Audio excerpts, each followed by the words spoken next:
নাবিল গ্রুপকে 700 কোটি টাকা এলসির এগেনস্টে লোন দেওয়া হয়েছে, পরে এই মালামাল বিক্রি করে ব্যাংকে টাকা ফেরত দেওয়া হয়নি। দুষ্ট লোকেরা বলে সেটা কোনো এক দলের নির্বাচনী তহবিলে লেগেছে।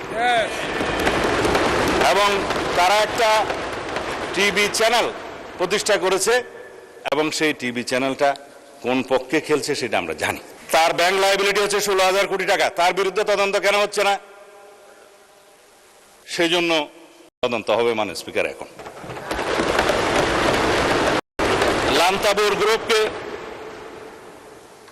হেড অফিসের অ্যাপ্রুভেল ছাড়া নির্বাচনের আগে 40 কোটি টাকা লোন দেওয়া হয়েছে, যার কোনো সদুত্তর নাই। এগুলো তদন্ত হবে মাননীয় স্পিকার।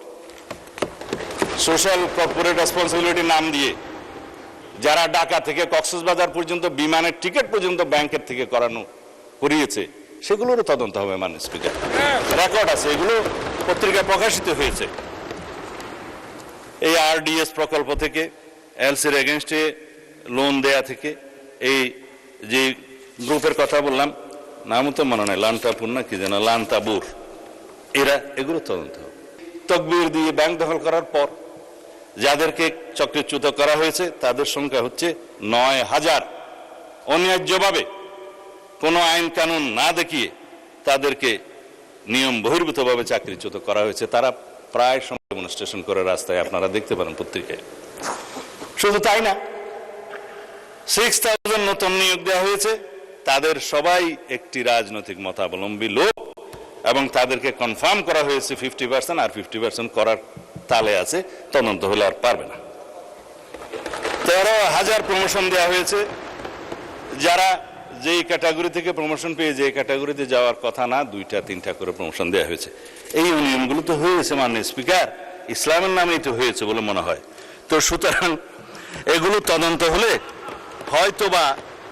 হয়তোবা আমাদের কারো নাম ওখানে চলে আসতে পারে।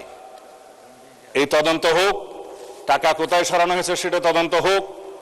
যেহেতু দাবি করা হয়েছে যে এস আলম গ্রুপের লক্ষ কোটি টাকা পাচার করার যে অভিযোগ তোলা হয়েছে, আমরা দাবি করছি মাননীয় স্পিকার, সমস্ত অর্থ পাচারের তদন্ত করা হোক, বাংলাদেশ ব্যাংকের নেতৃত্বে করা হোক। যারা বাংলাদেশের টাকা, মানুষের টাকা পাচার করেছে বিদেশে, সকলের বিরুদ্ধে তদন্ত করা হোক। শুধু অভিযোগ দিয়ে ক্ষান্ত হইলে হবে না, কিন্তু এগুলো তদন্ত করা হবে মাননীয় স্পিকার। এই যে ইন্টারিম গভর্নমেন্টের সময় দখলদারিত্বের এবং মব সৃষ্টির একটা পায়তারা যে ছিল, সেগুলোরও তদন্ত করা হবে। তারা কোথায় কার নামে লোন দিয়েছে, কর্পোরেট সোশ্যাল রেসপন্সিবিলিটির টাকা কোথায় ব্যবহার করা হয়েছে, নির্বাচনের আগে সেই তহবিল কোথায় গিয়েছে, আরডিএস প্রকল্পের টাকা কত লোককে দেওয়া হয়েছে, কিভাবে দেওয়া হয়েছে, সেগুলো ফেরত আনার ব্যবস্থা করা হবে, তদন্ত করা হবে মাননীয় স্পিকার। এখন সেজন্যই বলছিলাম, কি যাতনা বিষয় বুঝিবে সে কিসে, কবু আসিবে সে ধ্বংসে নিজারে। আমরা ন্যায় নীতি প্রতিষ্ঠা করতে যাচ্ছি, আপনাদের আহ্বান মতো যে এখানে দুনিয়াতে ন্যায়ের নীতি প্রতিষ্ঠা করা হবে, সৎ পথে ন্যায় আশা করা হবে। তো ন্যায় একজনের জন্য চাইবেন, আপনাদের জন্য চাইবেন না, তা তো হতে পারে না।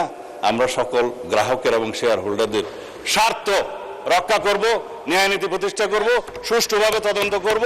মাননীয় স্পিকার, শুধুমাত্র একজন চেয়ারম্যান নিয়োগকে নিয়ে যে অভিযোগ করা হয়েছে, বাংলাদেশ ব্যাংক থেকে তার প্রত্যুত্তরে বলা হয়েছে এই অফিসারের, এই চেয়ারম্যান যাকে নিয়োগ দেওয়া হয়েছে, তার বিরুদ্ধে কোনো অভিযোগ প্রমাণিত হয়নি, কোনো তদন্ত নাই। যদি নতুনভাবে অভিযোগ আসে সেটা তদন্ত হবে।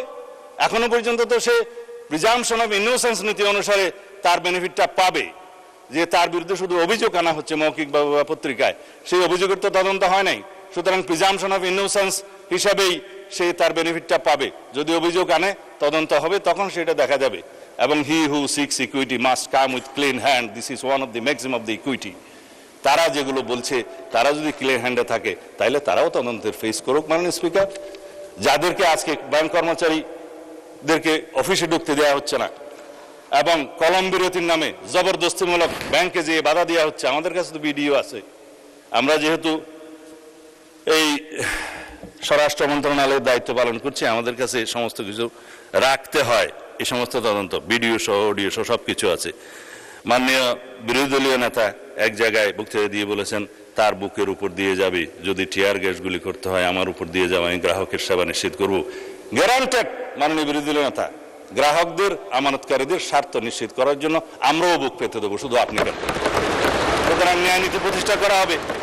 আজকে ইন্টারেস্টিংলি দেখছি আমাদের এনসিপির বন্ধুরা কেউ নাই। আপনারা জামায়াত ইসলামকে কি তারা এনসিপি অ্যাভোট করলো কিনা জানি না, কেউ বক্তৃতাও দেয় নাই। আমি চেয়ারগুলো খালি দেখে বলতেছি মানে স্পিকার।